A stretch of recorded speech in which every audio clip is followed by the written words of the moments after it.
Hi hello అందరికీ నమస్తే. నేను మీ భాస్కర్, ఛానల్కి స్వాగతం. వారణాసి నిన్న రాజమౌళి గారు రిలీజ్ చేసిన టీజర్ యొక్క దెబ్బ మామూలుగా లేదు. అమ్మ తోడు రాజమౌళి, మహాభారతం లాంటి ఒక సిరీస్ తీయడానికే నాకు ఈ నాలెడ్జ్ సరిపోవట్లేదు, నాకు ఇంకా టెక్నాలజీ కావాలని మాట్లాడినోడివి అసలు ఈ సినిమా నువ్వు తీసావంటే అసలు హ్యాట్స్ ఆఫ్ టు రాజమౌళి. ఇది ఎలా తీసావయ్యా బాబు? ఎందుకని మాట్లాడుతున్నానంటే this is a too complicated theory అనొచ్చు, లేకపోతే చాలా కాంప్లికేటెడ్ అనమాట. దీన్ని అట్లా ఎట్లా ఎగ్జిక్యూషన్ చేస్తాడో అని చెప్పి నాకు చాతృతంగా ఉంది. ఎందుకంటారా, దీంట్లో ఇచ్చిన క్లూస్ అలా ఉన్నాయన్నమాట. వై బికాస్ తను ఏకంగా రామాయణంలోకి వెళ్ళి అందులో నుంచి ఘటనలు కావచ్చు, ఏకంగా శ్రీరామచంద్రులాగా మహేష్ బాబుని చూపించబోతున్నాడంట. అసలు మామూలు విషయం కాదు అది. అంతేకాకుండా హనుమంతుడు ఈ కథని నడిపిస్తాడంట. ఇండైరెక్ట్గా క్లూ ఇచ్చాడు. అసలు ఏందయ్యా బాబు. అంతేకాకుండా టీజర్లో క్లిప్స్ లాగా రిలీజ్ చేసినటువంటి ఏవైతే క్లిప్స్ ఉన్నాయో అవి గూస్ బంప్స్ లేపేలా ఉన్నాయి. మీరందరూ మహేష్ బాబు ఆ ఎద్దు మీద ఎక్కి వస్తూ ఉంటే మీరు ఆశ్చర్యపోయారు కదా. నంది మీద ఎక్కి వస్తుంటే వాట్ ఎ సీన్ అని. నేను దానికి ఎటువంటి ఆశ్చర్యానికి లోను కాలేదు. నన్ను ఆశ్చర్యానికి లోను చేసిన విషయాలు ఏంటంటే, స్టార్టింగ్ అసలు భూమి మీద ఈ వారణాసి ఎలా వచ్చింది, ఈ ఐస్ ఏంటి, వాటర్ ఏంటి, ఆస్ట్రోనట్స్ ఇవన్నీ చూపించే నాకు ఫ్యూజ్ ఎక్కిపోయింది. సృష్టి ఎలా మొదలైందో అక్కడి నుంచి చూపించాడు.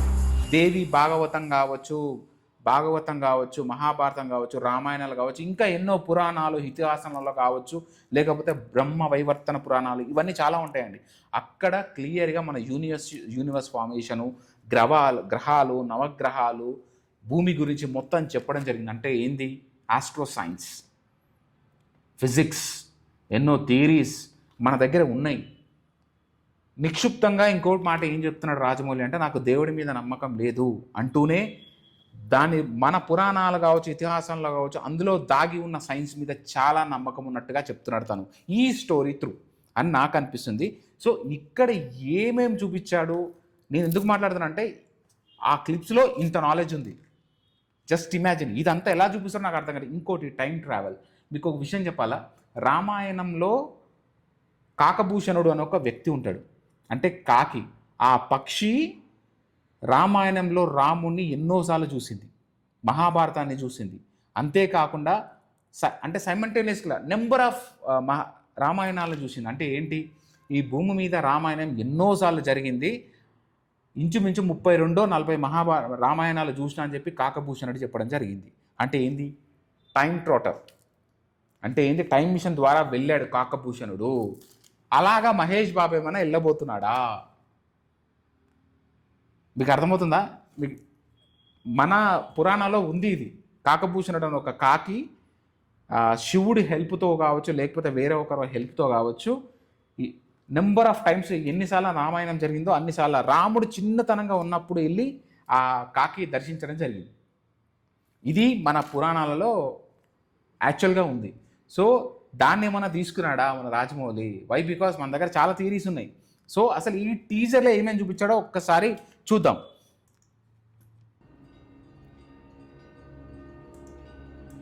ఫస్ట్ బాహుబలి RRR అని చెప్పి చూపించాడు, దాన్ని సృష్టించిన సృష్టికర్త అన్నట్టుగా. వారణాసి అంటే కాశీ, భూమి మీద మొట్టమొదటి నగరంగా చెప్పబడేది వారణాసి. 512 CE అంటే ఏంది, కామన్ ఎరా. జనరల్గా మనం ఏం మాట్లాడుకుంటామంటే కామన్ ఎరా గురించి మనం మాట్లాడుకోవడం. BC, before Christ, after death Christ. అంటే ఏంది, జీసస్ పుట్టిన తర్వాత పుట్టక ముందు గురించి మాట్లాడుకుంటాం. అంటే ఆయనకు ముందు లేదా, ఆ తర్వాత లేదా, అసలు క్రైస్టే ఎగ్జిస్టెన్స్లో ఉన్నాడా లేదా అన్నది క్వశ్చన్ మార్క్. అయితే అసలు దీన్ని తీసుకోవడం ఏంటి? సో ఇక్కడ రాజమౌళి కామన్ ఎరా తీసుకున్నాడు. అంతమందికి ఏం వాడేవాడం, ఆ తర్వాత ఏం వాడాలి? ఒక వ్యక్తి తర్వాత ముందు అనేది ఎంత తప్పనేది నా ఫీలింగ్ అనమాట. దాని తర్వాత వారణాసి నుంచి స్టార్ట్ చేశాడు. ఎక్కడో ఆస్ట్రోనాయిడ్ పడ్డది పైనుంచి, ఆ ఆస్ట్రోనాయిడ్ వచ్చి భూమి మీద పడింది. పడిన తర్వాత ఎన్ని విధాలుగా భూమి చేంజ్ అయింది. ఒక దగ్గర ఐస్, ఇంకో దగ్గర మొత్తం ఐస్ ఫార్మేషన్, ఐస్ గడ్డగట్టుకుపోయింది. అక్కడి నుంచి వాటర్లోకి తీసుకెళ్ళాడు. మీరు అందరు చూస్తున్నట్టు అది టైటానిక్ షిప్ కాదు. ఆ ఐస్బర్గ్లో ఒక టైటానిక్ షిప్ ఉన్నట్టుగా మీరు ఫీల్ అవుతున్నారు కదా, అది ఆ ఐసులో కూడుకుపోయింది. అది టైటానిక్ షిప్ కాదు. దాట్ ఈజ్ ఎప్పుడో పురాతన నావ. రీసెర్చెస్ కావచ్చు, లేకపోతే చేయడానికి వెళ్ళినప్పుడు ప్రమాదవశాత్తు గురి అయిపోయి అందులో పోయింది. దీనికి స్టోరీకి ఏమైనా లింక్ ఉందో మనకు తెలియదు. ఓకేనా? ఎందుకంటే డైరెక్టర్ అన్నవాడు ఎలాగైనా చెప్పొచ్చు, మనం ఇదే అని ప్రిడిక్ట్ చేయలేం కదా మనం. ఇంకో దాంట్లో ఐస్ అయిపోయిన తర్వాత, అంటార్టికా ఐస్ అయిపోయిన తర్వాత ఆఫ్రికాకు వచ్చాడు. ఆఫ్రికాలోని జంతుజాలం, ఆ పైన కొండ ఏదైతే ఉందో అక్కడి నుంచి మహేష్ బాబు పారాషూట్ వేసుకొని దిగుతున్నాడు చూడండి. దాని తర్వాత చూపించింది కదా, అంటే ఏంది, ఆ కొండ పైనకా లేకపోతే ఏదో ఒక దానికోసం మహేష్ బాబు ట్రావెల్ చేస్తున్నాడు అడ్వెంచరస్. అందులో కోతిని కాపాడడం కోసం మహేష్ బాబు రోప్ వేశాడు. మీరు కార్నర్గా చూస్తుంటే మహేష్ బాబు కనిపిస్తాడు అక్కడ, కానీ మనకి మొత్తం క్లమ్జీగా ఇంత డార్క్లో మనకు కనబడట్లేదు. హిపోపోటామస్ మధ్యలో నుంచి కోతి ఒకటే జంప్ చేస్తున్నట్టు కనిపిస్తుంది మనకి. It's an adventurous. ఇక్కడి నుంచి అసలు ట్విస్ట్లు టర్న్స్ సినిమా కనిపిస్తుంది చూడండి ఫ్రెండ్స్. వనాచల్ అంటే జార్ఖండ్ అంటారా, అక్కడ ప్రదేశంలో ఒక దేవత, ఒక గుహ ఉంది. అక్కడ చిన్నమస్తాదేవి, మీకు ఎంతమందికి తెలుసు చిన్నమస్తాదేవి అంటే ఏంటో? అంటే తల ఉండదన్నమాట, తల తీసేసి ఉంటుంది. పక్కనే ఆమెకు సంబంధించిన ఇద్దరు దేవతలు ఉంటారనమాట. ఆమె తల ఆమె కట్ చేసుకొని అట్ ది సేమ్ టైం చేతిలో పట్టుకొని తన రక్తాన్ని తనే తాగుతుంటుంది. అండ్ ఇంకోటి, ఆ ఇద్దరి ఉపదేవతలకు కూడా బ్లడ్ తాగుతుంటారనమాట. అండ్ దీని ఉద్దేశం ఏంటంటే, ఈమె ఒక తాంత్రిక శక్తి. అంటే ఏంది, మన సోకాళ్ళు మన కుండలిని శక్తిని జాగృతి చేసే ఒక దేవత. దశమహావిద్యలు మీరు ఎప్పుడైనా విన్నారా? ఆ దశమహావిద్యలకు సంబంధించిన దేవత. సో తను ఏదైనా దశమహావిద్యలు సాధించబోతున్నాడా? ఇంతకుముందుకు ఏదో ఎపిసోడ్లో చెప్పినట్టు గుర్తు నాకు. ఈ దశమహావిద్యల్లో ఇప్పటి వరకు భూమి మీద సాధించిన వాళ్ళు చాలా తక్కువ మంది ఉన్నారు. అందులో పూర్తిగా ఉత్తీర్ణుడైన వాడు మహానుభావుడు జై బజరంగబలి హనుమంతుడు మాత్రమే. ఇందులో కొంతవరకు సక్సెస్ సాధించిన వాడు రావణాసురుడు అష్టదిక్పాలకులతో మాత్రమే కాదు, యముడితోటి కూడా యుద్ధం చేసి గెలిచిన వాడు. కాలాన్ని మారుద్దామని ప్రయత్నం చేసిన వాడు, కానీ కాలాన్ని మార్చడం తన వల్ల కాలేదు. దశమహావిద్యల్లో అన్నీ ఉన్నా కూడా సెక్స్, ఏదైతే ఈ వ్యసనాలకి ఇంద్రియాన్ని నిగ్రహించకపోవడం వల్లనే రావణాసురుడు నాశనం అయ్యాడు. ఆ ఇంద్రియాలని నిగ్రహించుకొని మహోన్నతమైన శిఖరానికి ఎదిగిన వ్యక్తి హనుమంతుడు. దానికి మన సంబంధం ఉంది, ఎందుకంటే దశమహావిద్యలకి దేవత అయినే. అంతేకాకుండా మేఘనాథుడు కూడా ఆమెకి పూజ చేసి యుద్ధానికి వెళ్తాడు అనమాట. ఏం బేస్ అని చెప్పలేదు. ఇంకోటి ఏంటంటే, ఇక్కడ మీరు కరెక్ట్గా గమనించినట్టయితే ఆ కొండ పక్కన ఒక దగ్గర మహేష్ బాబు ఉన్నాడు. పైనుంచి ఎవరో శారీ పట్టుకొని కింద పడుతున్నారు. ఆ కింద పడుతున్న వ్యక్తి ఎవరో మనకు తెలియదు. But this is a time trotter. ఖచ్చితంగా మీరు చుట్టుపక్కల గమనించినట్టయితే చాలామంది వ్యక్తులు ఉన్నారు ఆ చుట్టుపక్కల. ఇది ఒక్కటి గమనించాల్సి వస్తుంది. అంటే ఏంటి, తాంత్రిక విద్య కోసం వీళ్ళు ఏదో పూజ చేస్తున్నారంటే మనకు అర్థమవుతుంది. This is for sure. And దాని తర్వాత ఇక్కడ ట్విస్ట్ ఉంటుంది చూడండి ఫ్రెండ్స్. 7200 BCE అంటే అర్థం చేసుకోండి, లంకా నగరం. కరెక్ట్గా డేట్తో సహా చెప్పారు. లంకా నగరం, త్రేతాయుగం. హనుమంతుడిని చూడండి, ఆ హనుమంతుడి తోక మీద నుంచి రథం వస్తుంది. ఆ రథం శ్రీరామచంద్రుడిదా లేకపోతే మహేష్ బాబుదా? అక్కడి నుంచి టైం ట్రావెల్ చేసిన మహేష్ బాబు అనేది క్వశ్చన్ మార్క్. ఇక్కడ మీరు కరెక్ట్గా గమనించినట్లయితే హనుమంతుడి తర్వాత ఖచ్చితంగా శ్రీరామచంద్రుడు మాత్రం కాదు. ఎందుకంటే వెంటనే పైన కోతుల సమూహంతో ఒకరి మీద ఒకరు కోతులెక్కి ఫైనల్గా శ్రీరామచంద్రుడు పైకి లేపారు చూడండి. పైకి లేపిన తర్వాత ఆ రామచంద్రుడు మానవుడికి కొడుతున్న వ్యక్తి ఎవరు? కుంభకర్ణుడిని కొడుతున్నాడు. అంటే రామాయణంలోని మొత్తం ఆ యుద్ధకాండ తీశారా అనేది నాకు పెద్ద క్వశ్చన్ మార్క్ అనమాట. వై? బికాస్ రామాయణంలో అతి శక్తివంతుడు ఎవరని చాలామంది ప్రశ్నిస్తారు, రావణాసుడు అని మాట్లాడతారు. కానీ రావణాసుడు కూడా ఇద్దరితో ఓడిపోయాడు. ఒకటి వాలితోటి, ఇంకోటి శాస్త్రవీర్య అర్జునుడు. ఈ ఇద్దరితో తప్ప రావణాసుడు ఇంకెవ్వరితో ఓడిపోలేదు. మహాశక్తివంతుడు, కానీ ఇతని కంటే శక్తివంతుడు, ఇతని కంటే డేంజర్. అసలు చాలామంది సింపుల్గా చెప్పాలంటే ఒకానొక టైంలో అగస్త్యముని శ్రీరామచంద్రుడితో అంటాడనమాట. ఏమనంటే, శ్రీరామచంద్ర రావణాసురుడు కాదయ్యా అతి బలవంతుడు, నా చింతల్లా మేఘనాథుడు ఎలా చనిపోతాడు అనేది క్వశ్చన్ మార్క్ అనమాట. ఆ తరువాత కుంభకర్ణుడు ఎంత పవర్ఫుల్ అంటే బ్రహ్మ సైతం భయపడిపోయి ఏం చేయాలో అర్థం కాక సరస్వతికి చెప్తాడు. తను ఇంత తపస్సు చేశాడు కదా, ఒకవేళ ఇతను గనక ఆ తపస్సుకి తగ్గ ఫలితం పొందాడంటే ఇతని చంపడం అసాధ్యం ఇంచుమించు. కాబట్టి సరస్వతీదేవి నోటి లోపలికి వెళ్ళి ఒక వరం అడుగుతుంది. ఏమని అడుగుతుంది అంటే మారుస్తుంది అనమాట. కుంభకర్ణుడు ఏం అడగాలనుకుంటాడు? ఇంద్రప్రస్థం అడగాలనుకుంటాడు, అంటే ఇంద్ర పదవి అడుగుదాం అనుకుంటాడు ఆయన. కుంభకర్ణుడు ఇంద్రాసనం కోరుకుందామని పోయి సరస్వతి ద్వారా నాలుక టంగ్ ట్విస్ట్ అయ్యి నిద్రాసనం అడుగుతాడు. సో ఇంద్ర పదవి దక్కాల్సిన కుంభకర్ణుడికి ఫైనల్గా 6 నెలలు నిద్రపోతాడు, 6 నెలలు లేస్తాడు.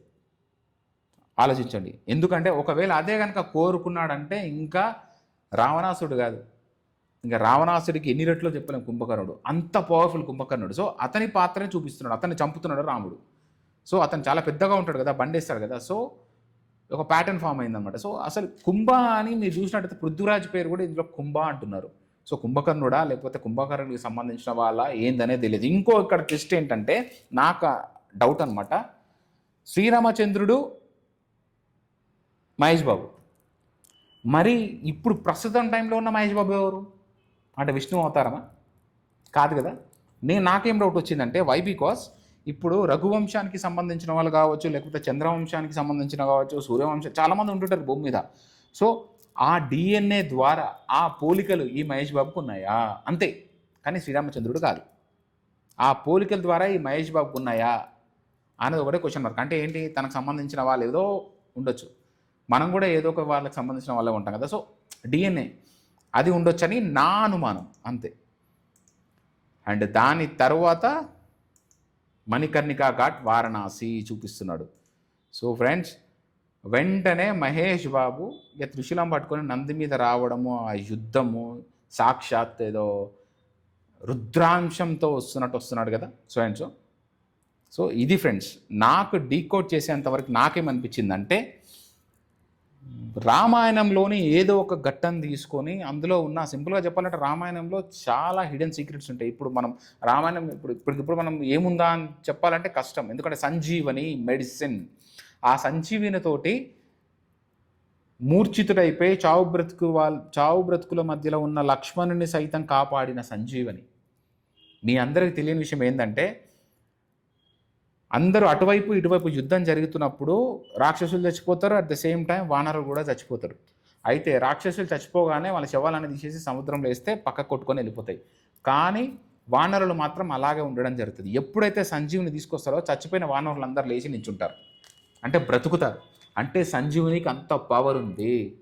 అంటే దీన్ని బట్టి ఏమర్థమవుతుంది, ఈ సంజీవని విద్య, ఈ సంజీవని ఏదైతే ఉందో దీనికోసం ఏమైనా ట్రై చేస్తున్నాడా మనోడు, దీనికి సంబంధించిన ఏమైనా ఆనవాళ్ళు ఉన్నాయా, దీని చుట్టే తిరుగుతుందా స్టోరీ అనేది క్వశ్చన్ మార్క్. అంతేకాకుండా దశమహావిద్యల గురించి కూడా ఇందులో చూపిస్తున్నాడు ఖచ్చితంగా. That is for sure. దశమహావిద్యలు అంటే ఏందో తెలుసా? ఒకవేళ నీ దగ్గర దశమహావిద్యలు ఉన్నాయంటే ఆల్మోస్ట్ నువ్వు దేవుడే, ఇంకా యు ఆర్ ద గాడ్. అంత పవర్ ఉంటుంది అనమాట. అంటే ఏంది, నానో పార్టికల్స్, ఇట్స్ సైన్స్. ఆ దశమహావిద్యలు అంటేనే సైన్స్. ఆ తాంత్రిక విద్యలు, యంత్రాలు, మంత్రాలు, తంత్రాలు ఇవన్నీ కలిపి కూడినదే అనమాట మొత్తం ఈ దశమహావిద్యలో ఉంటుంది. ఇది పెద్ద కాన్సెప్ట్ అండి, దీని గురించి సపరేట్గా ఎప్పుడైనా డిస్కస్ చేద్దాం. కానీ సో ఫైనల్గా స్టోరీ మాత్రం ఇది ఫ్రెండ్స్. అంటే రాజమౌళి ఆలోచన విధానం ఎలా ఉందో చూసుకోండి. ఎక్కడి నుంచి ఎక్కడికి లింక్ చేశాడు మనోడు, మామూలు స్టోరీ కాదు. నాకు స్టార్టింగ్ డౌట్ వచ్చింది, ఏంది కాలాన్ని శాసించే అని మాట్లాడుతున్నాడు, దానికి దీనికి ఏం సంబంధం అన్నప్పుడు ఒక్కసారి ఇవన్నీ రివీల్ చేసిన తర్వాత ఇంకా మనం ఆలోచించిన దానికంటే చాలా డెప్త్ ఉంది లోపల. అసలు రాజమౌళి ఇలా చూపించగలుగుతాడో నాకైతే అర్థం కావట్లేదు. అండ్ ఒక్క పాటలో ఇది సాధ్యమా అని నాకు అనిపిస్తుంది. వై బికాస్ ఇంత స్టఫ్ ఒక్క దగ్గరగా చూపించాలంటే అంత ఈజీ కాదు. దీన్ని చాలా పిక్చరైజేషన్లో చూపించాలంటే సింగిల్ పార్ట్తో సాధ్యమవుతుందా, ఒక్కసారి చూసి ఉండాలి. So let's hope. నాకు తెలిసి ఈ సినిమా రిలీజ్ కావాలంటే ఇంకో 2 సంవత్సరాలు ఖచ్చితంగా పడుతుంది. ఎందుకంటే ఇది అసలు ఈ కాన్సెప్ట్ అనేది, ఈ కాన్సెప్ట్ ఏదైతే ఉందో చాలా టఫ్ కాన్సెప్ట్. అసలు దీన్ని ఎందుకు ఎంచుకున్నాడో, ఎందుకు చూపిద్దాం అనుకుంటున్నాడో తెలియదు. ఒక్కసారి ఇది రిలీజ్ అయిన తర్వాత గుర్తుపెట్టుకోండి, మన ధర్మం ఎక్కడికి వెళ్ళిపోతుంది, మన సనాతన ధర్మం. ఎందుకంటే ఈ సినిమా మొత్తం దాని గురించి మన సనాతన ధర్మంలో ఉన్న సైన్స్, పాలిటిక్స్, మీరేమన్నా తీసుకోండి, అన్నీ అందులో ఉన్నాయి.